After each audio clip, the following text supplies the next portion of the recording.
Donc, si vous n'êtes pas encore rentré sur le marché, il faut que vous rentriez pendant les corrections.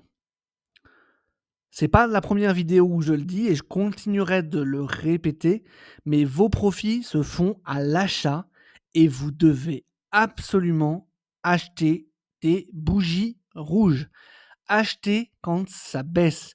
Si vous achetez quand ça monte, surtout si vous ne savez pas ce que vous achetez, à la moindre baisse, vous allez paniquer, vous allez revendre. Et donc, vous allez à chaque fois acheter haut, vendre bas, acheter haut, vendre bas, acheter haut, vendre bas.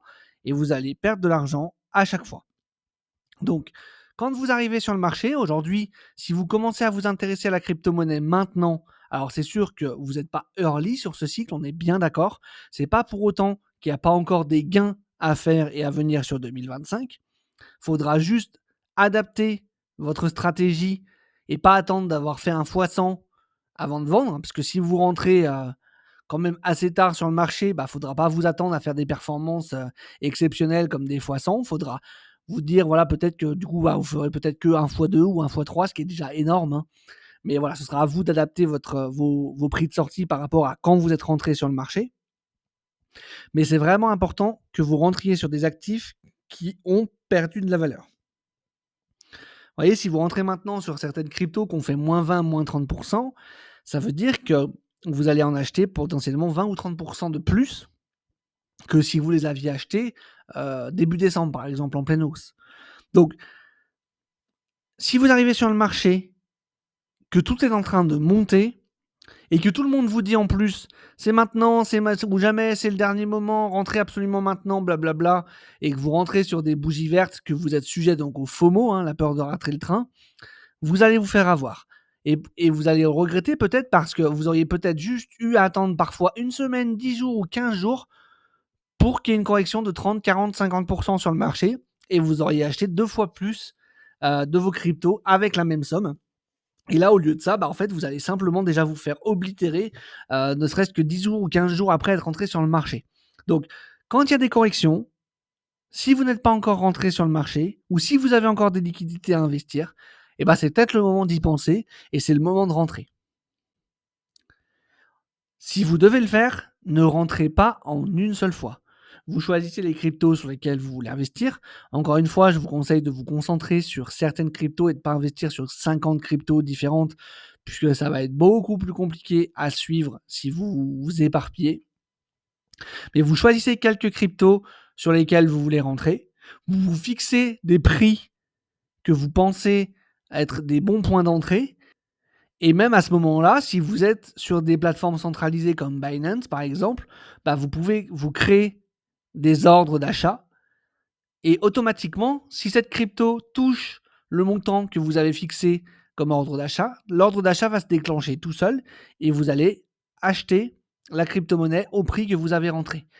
Par contre, si par exemple vous avez 1000 euros à investir sur une crypto, je vous conseille de ne pas mettre 1000 euros sur un palier et d'investir tout en une seule fois.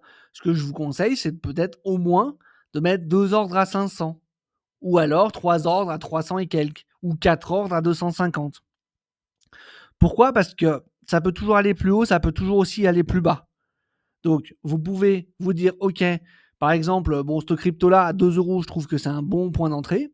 Donc, je vais mettre 25% de mon capital à 2 euros. Mais rien ne vous empêche de mettre également 25% à 1,95, 25% à 1,90 et 25% à 1,80 par exemple. Ou même prendre des ordres plus larges, hein. Vous pouvez mettre 25% à 1,90, 25% à 1,70 et 25% à 1,50 par exemple. Et tout ça, ça vous permet que si la crypto elle continue de baisser, bah, vous allez lisser votre prix d'entrée à la baisse. Et c'est toujours mieux que de dire non, moi, à 2 euros, dès qu'elle a touché 2 euros, je rentre avec mes 1000 euros. Et derrière, la crypto, elle va descendre à 1,50 €. Et ce que vous allez vous dire, c'est ah bah si j'avais su, j'aurais mis un ordre plus bas. Donc, en faisant ça, vous pouvez vous permettre de lisser votre prix à la baisse. Par contre, il faut bien être conscient aussi que vous prenez le risque que potentiellement, si vous mettez un ordre par exemple à 1,50 sur cette crypto, bah, le palier de 1,50 ne soit potentiellement jamais atteint et que donc votre ordre ne se déclenche pas. Pour autant, c'est pas quelque chose de dramatique. Si vous gardez des liquidités et que vos ordres ne se déclenchent pas, Bah, vous n'avez pas perdu d'argent. Oui, c'est sûr que vous n'avez pas engagé la totalité de votre capital et il y a, entre guillemets, un certain coût d'opportunité, si on veut. Mais je préfère à la limite, rater 500 balles de rentrée sur un coin, hem, parce que mon ordre n'a pas été atteint, parce qu'il était trop bas et les garder au chaud, que de rentrer tout plus haut, à 2 € par exemple et que la crypto en question descende jusqu'à 1,20 et que je me dise: «Bordel, si j'avais su, bah, j'aurais pu acheter encore bien plus bas». Voilà donc, rentrez pendant les corrections, faites-le surtout pas en une seule fois, faites-le par paliers, avec des paliers plus ou moins proches, plus ou moins écartés, ça c'est à vous de voir. Mais voilà, fixez-vous des prix qui vous semblent intéressants, qui vous semblent pertinents et derrière, voilà, mettez des ordres encore un petit peu plus bas que ces prix-là pour au cas où, en fait, si jamais la crypto continue de descendre en dessous du prix que vous vous êtes fixé, que vous puissiez lisser votre prix à la baisse. Maintenant, on va voir quoi faire si vous êtes déjà rentré sur le marché. Donc là, il y aura 2 choses à voir, comme on a dit tout à l'heure. C'est soit vous avez encore des liquidités à investir et à ce moment-là, bah, c'est peut-être le moment et si c'est le cas, eh ben, je vous conseille de le faire comme si vous n'étiez pas encore rentré sur le marché, c'est-à-dire choisir les crypto-monnaies dans lesquelles vous voulez encore investir, vous fixer des prix qui vous semblent intéressants pour rentrer sur ces crypto-monnaies et mettre des paliers sur le prix qui vous semble intéressant et sur des prix un peu plus bas au cas où la crypto descend plus bas que ce que vous pensiez. Et si vous n'avez plus de liquidité, que vous avez déjà tout investi, que votre bague est déjà fait, que vous en êtes content comme ça, et ben à ce moment-là, ce qu'il faut faire, c'est rien du tout. Et parfois, rien du tout, c'est ce que vous pouvez faire de mieux. C'est ce qu'il y a de mieux à faire. S'asseoir sur ses mains. Alors des fois, c'est un peu compliqué, hein. On a toujours envie de.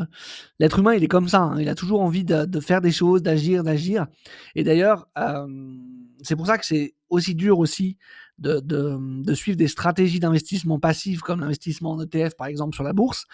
C'est parce que les gens, en fait, sont convaincus que pour gagner de l'argent sur les marchés financiers, il faut qu'on fasse des choses. Il faut qu'on soit toute la journée en train de regarder des graphiques, est-ce que là, ça va monter, est-ce que là, ça va descendre. Ah bah attendez, là, si ça va descendre, il faut que je vende comme ça, après, je rachète plus bas, machin.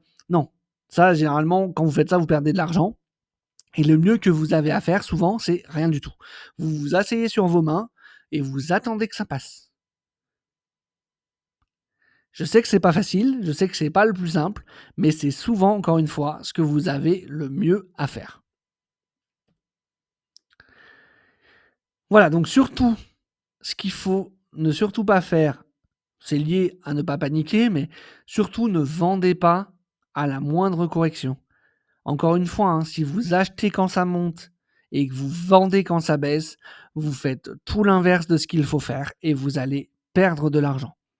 Donc après, il faut encore une fois faire attention et savoir où on se trouve dans le cycle. Mais ne vendez pas dès que vous voyez que ça baisse un tout petit peu. De toute façon, si vous paniquez, extrêmement à la moindre baisse, qu'à chaque fois que ça baisse, vous vendez tout et cetera, c'est qu'il y a un problème dans votre stratégie. Soit vous n'êtes pas fait pour le marché des cryptos parce que c'est trop volatile pour vous, soit vous ne maîtrisez pas ce que vous faites, soit votre stratégie n'est pas claire, définie ou n'est pas bonne, soit vous ne connaissez pas les projets que vous avez en portefeuille, mais il y a quelque chose qui ne va pas. Si vraiment à la moindre baisse, vous paniquez comme pas possible et tout ce que vous avez envie, c'est de tout vendre et de partir, c'est qu'il y a quelque chose qui ne va pas. Et là, il faut vous poser les bonnes questions pour savoir si vraiment ce marché est fait pour vous. Et si c'est pas un problème avec le marché crypto, à ce moment-là, et c'est à vous de vous former, de creuser les projets que vous avez en portefeuille, de creuser où on en est sur les cycles, de comprendre comment vont les cycles dans le marché des crypto-monnaies, de comprendre les projets que vous avez en portefeuille, de comprendre ce que vous faites. Et plus vous allez vous former, plus vous allez comprendre ce que vous faites, plus vous allez accumuler des connaissances, oui, vous allez voir, moins vous allez paniquer. Parce qu'on panique quand on ne sait pas. On ne sait pas quoi faire, on ne sait pas ce qui se passe, donc forcément on a peur. Quand on est déjà sur ce marché depuis quelques temps, qu'on se forme, qu'on regarde des vidéos, qu'on lit des livres, qu'on se renseigne sur les cycles précédents et qu'on sait à peu près comment ça se passe, et ben généralement vous allez voir qu'on est beaucoup plus serein. Alors attention toutefois à ne pas être trop gourmand et à ne pas racheter la correction de trop. Puisqu'en fait, le bull run, à un moment donné, va s'arrêter, forcément. Et donc, toutes les corrections ne sont pas forcément bonnes à racheter. Là, aujourd'hui, on est dans une période où on est quand même déjà pas mal avancé sur le cycle. La correction qui a eu lieu là à l'heure où j'enregistre cette vidéo, donc on est début janvier 2025, pour moi, c'était encore un moment où c'était une correction qui était potentiellement à racheter ou un point pour rentrer pour les gens qui n'étaient pas encore rentrés sur le marché. Je ne suis pas convaincu que les prochaines corrections qui vont venir seront encore des bons moments pour rentrer sur le marché. Moi, en tout cas, là, je pense que cette correction, c'était la dernière que j'allais racheter. Je pense que sur les prochaines corrections qui vont venir, personnellement, je vais m'asseoir sur mes mains et je ne vais rien faire parce que plus on avance dans le cycle et plus vous attendez pour rentrer sur les corrections que l'année 2025 avance, plus vous allez prendre de risques que potentiellement ça soit la dernière. Et si vous rachetez le début du bear market, en fait, vous allez simplement vous faire oblitérer. Vous allez vous retrouver dans le trou pendant 4 ans. Et en plus, en fonction des crypto-monnaies que vous aurez dans votre portefeuille, vous aurez potentiellement des cryptos qui ne remonteront jamais. Donc faites attention à ça, ne soyez pas trop gourmand non plus. Regardez où nous en sommes dans le cycle et toutes les corrections ne sont pas bonnes à racheter. Encore une fois, souvent, ce que vous avez le mieux à faire, c'est de ne rien faire.